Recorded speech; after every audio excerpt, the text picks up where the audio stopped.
Dear children, ఈరోజు మనం 6th class general science light, shadows, రిఫ్లెక్షన్ల ఇంట్రడక్షన్ పార్ట్ని చూద్దాం. Light is essential for visibility.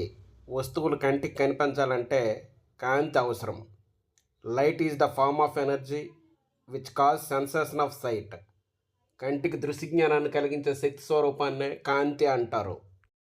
Based on the emission of light, కాంతిని ఉద్గారం చేసే ఆధారంగా వస్తువులు రెండు రకాలు. ఒకటి ల్యూమినస్ ఆబ్జెక్ట్స్, రెండు non luminous objects. Luminous objects అంటే స్వయం ప్రకాశకాలు. The objects emit light on their own. వాటికవే కాంతిని ఉద్గారం చేసే వస్తువులను ల్యూమినస్ ఆబ్జెక్ట్స్ అంటారు.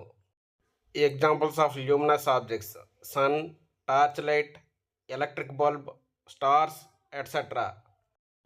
The objects which do not emit light are called non-luminous objects, or the objects which reflect light from luminous objects are called non-luminous objects.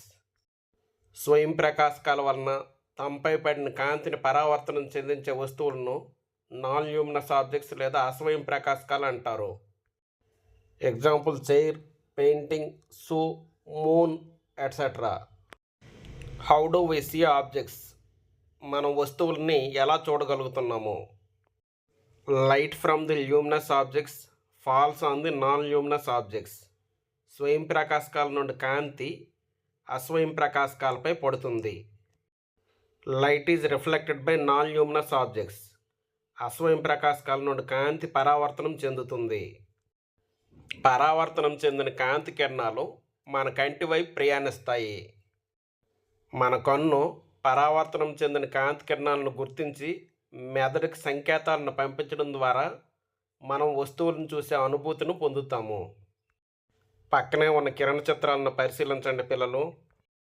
సూర్యుడి నుంచి కాంతి కిరణాలు గులాబీ పువ్వుపై పడి అక్కడి నుంచి అవి పరావర్తనం చెంది కంటిని చేరి కంటి రెటీనా మీద తలకిందులు ప్రతిబింబం అనేది ఏర్పడింది. అక్కడి నుంచి ఆప్టిక్ నెర్వ్ లేదా దృక్నాడి ద్వారా కన్ను మెదడుకి సంకేతాలను ఇచ్చినప్పుడు మనం వస్తువుని యథావిధిగా చూడగలుగుతాము. Why we can't see objects in the dark? మనం చీకట్లో వస్తువులను ఎందుకు చూడలేము? వస్తువులను గుర్తించాలన్నా, అక్కడి నుంచి పరావర్తనం చెంది వస్తువులను మనం చూడాలన్నా విజిబిలిటీ కోసం కాంతి అవసరం.